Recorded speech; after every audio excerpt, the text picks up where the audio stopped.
It is I, Jordan Reagan, the uncommon voice for the common man, coming to you today live from Shadyside, Ohio, home of our illustrious Governor Ted Same-Sex Strickland.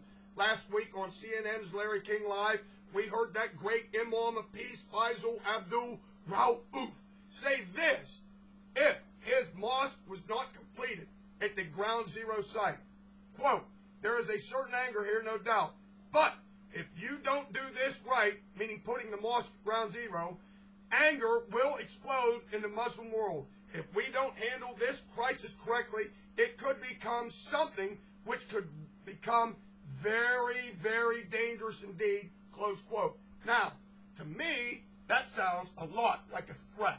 And I don't think that Imam Rauf' quite understands that the thing not to do is to threaten the American people. I honestly don't think he understands that. In fact, I don't think he understands the views of the majority of the American people. I mean, think about it. This guy has friends in most of the major print medias. He's got friends in all three broadcast news networks. He's got friends in 2 of the 3 of the cable news networks. And for some strange reason, they love this guy and the Obama administration. But with that being said, I thought I might try and help this guy out, because this guy needs to understand that the entire country is not the left-wing press or the Obama administration. In fact, the majority of the country feels a lot about, like, this flag. Now, this flag here is symbolic with the Tea Party. Now, most of the ideals and the beliefs of the Tea Party are more in line with what the majority of the American people think. But Imam Rauf' might not understand that. And he might think it's a good idea to threaten us or give us advice, whichever way you want to look at it, about what would happen by the extremists in his religion if his mosque isn't built at ground zero.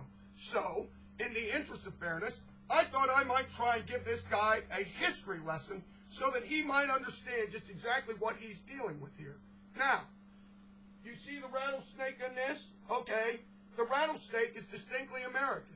And Benjamin Franklin had this to say about the rattlesnake and the way that it perceives with the American people and the way that they see things. Quote, I recollect that her eye excelled in brightness, that of any other animal, and she has no eyelids. Therefore, she may be esteemed an emblem of vigilance. She never attacks first, but once engaged, never surrender. Therefore, she is an emblem of magnanimity and true courage. Now, as if anxious to all pretensions of quarreling with her, the weapons which nature has furnished her, she conceals in the roof of her mouth. But once those weapons are shown, they appear weak and contemptible.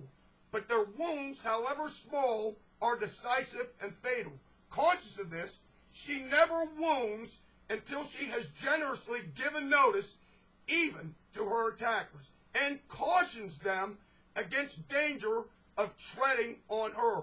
Was I wrong in thinking this a strong picture of the temperament and conduct of America? Benjamin Franklin is exactly right. Now, what I want to do is give this Imam Rauf' some advice. If I were you, I'd stop worrying about the reactions of the extremists in your religion if you don't get your mosque at ground zero, and I'd start worrying about the reactions of that damn rattlesnake if you do. Until next time, this is your favorite Islamohomophobiac, Jordan Reagan, saying this to you now. When news breaks out, my tirades break in. Until next time, over and